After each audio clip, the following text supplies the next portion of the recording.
Ray Utarnachitt. I'm a TV drama writer, and the last show I worked on was a show called DC's Legends of Tomorrow. My name's Milla Bell-Hart. I'm a television writer. I am also writing a little bit on the feature side, but mostly television. I write a lot of action and genre content, a lot of thrillers and mysteries. Most recently, I staffed on a Godzilla show for Apple. I've been writing professionally for 8 or 9 years. Hi, I'm Josh Friedman. I write movies and TV. I was one of the writers on the new Jim Cameron Avatar movies. I wrote a movie that hasn't come out yet. It's a new Planet of the Apes movie. I wrote Steven Spielberg's War of the Worlds. I wrote Brian De Palma's Black Dahlia.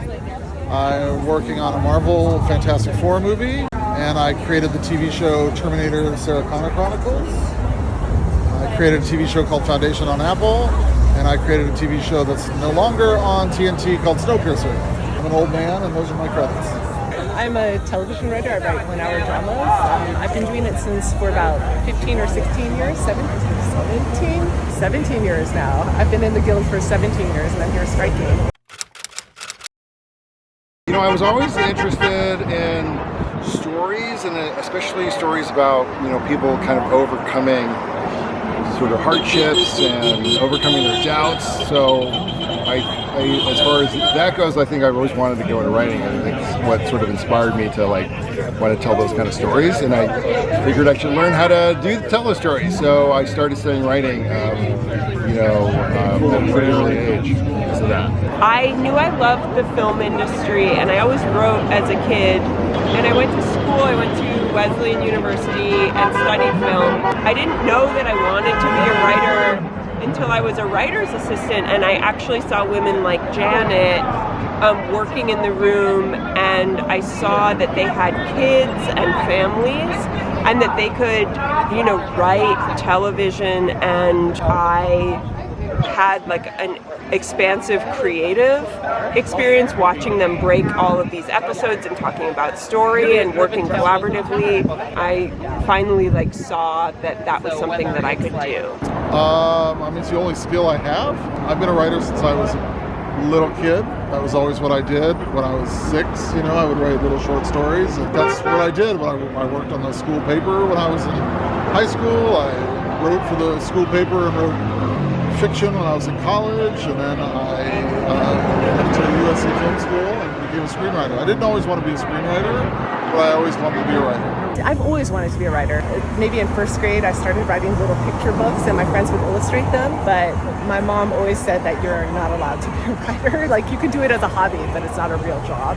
Eventually, when I got to be old enough, the secret of our family is that my dad's dad is actually a director, a screenwriter-director, a famous one in Taiwan. And so in our family, it's okay to be a doctor, lawyer, engineer, or a screenwriter. So I was like, oh, okay, I could do that. And so that's how I ended up coming into screenwriting. I realized that it really, really does kind of connect with the way that I like to tell stories, which is very visual. And so when I came to it, it was like coming home. I was like, this is what I want to write. This is the type of writing I want to do. It's so hard to tell. Part of me thinks that if the actors go on strike with the writers, the town completely shuts down at that point. They still really deal with only one union at a time, so they would still have to deal with the actors first and then the writers. So it's hard to tell, but I think it would be amazing if they did strike with us. I think it's unprecedented time with all the unions kind of lining up all their interests at the same time. I think it'll be really interesting to see them out here with us because of that. If they get a great deal and they don't go on strike, then that will be great news for us. It'll pave the way for us to make a great deal. And if they do go on strike, then it'll quicken things up even more. Yeah. Because pre-production is down and a lot of production is down. But if the actors stop, then a lot of post will go down and all of production will go down. I think it would. I would love the writers if the actors strike, but I do think it would be helpful. Yes, definitely. Because it brings everything to a stop. If they get a really good deal, what ends up happening is called pattern. We can start basing our deal off of the deal points that they got, so we win. You know, if they decide to go on strike, then we have like a huge number of people coming to strike with us. They'll shut down the entire industry, shut down internationally, a lot of international productions as well with American actors. When all that stuff kind of like comes to a standstill, it will really, really help our cause. So it's a win-win situation. Then we'll get a better deal. Well, it's funny because, you know, I've never used ChatGPT myself. I have friends who used it and they sort of showed me what it can do. And I think, you know, like any sort of new technology, I think it can be incredibly helpful as a efficiency tool. But, you know, that's really where it should stop. And I think that's where the guardrails need to be put in place. I don't think it should, you know, create entire stories on its own and then have human writers rewrite those stories, which I think is what our fear is, what the studios may do. Undoubtedly incredibly helpful with research and maybe, you know, giving you some potential jumping off points. But, you know, like any technology, I think it's a matter of us trying to figure out how to use it the best way possible. When I've used it, I found that it's not very good yet. So I'm very scared for the future, and I know that they have like it will learn exponentially quickly.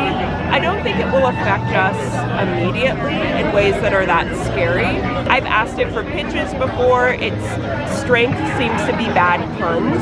There's not a lot of nuance or depth to what it can write, and it works from like learning from what already exists. So things like new voices, new kinds of stories, it won't be able to generate. I'm against it. You're against it? I think ChatGPT has probably a place as a tool. I don't understand enough of how they're training the AIs, and are they training the AIs using people's work without their permission? You know, are they scraping Reddits of people doing fan fiction that they're not getting paid for, and ChatGPT being using it as I guess there's a for-profit and a not-for-profit version of ChatGPT. I'm not sure. I think it's really important that the screenwriters figure out how to define a script and define writing as being by a person. I think that anything that the studios want to do with ChatGPT will not be to our benefit. I actually don't think it would even affect that. I think the studios think that they can save money by getting rid of writers and using ChatGPT to do the research, to do these things that writers used to do on their own.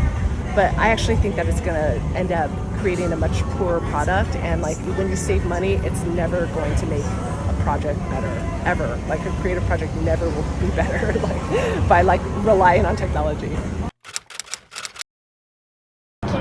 The people who I know that have succeeded here, I mean, it definitely helps to be talented, but I think it's a marathon. You know, it's definitely not a sprint. It's definitely something where if you really care about it and you're focused on it, and it's something you really want to do, you have to stick with it. And sometimes it takes people years and years. Don't let someone stop you from doing it if it's what you want to do. I always say, like, you're only one script away from being successful.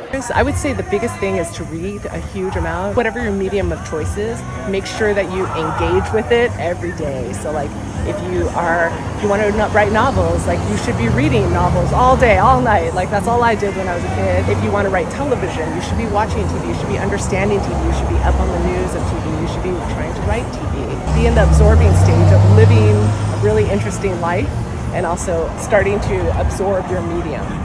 Now that's it.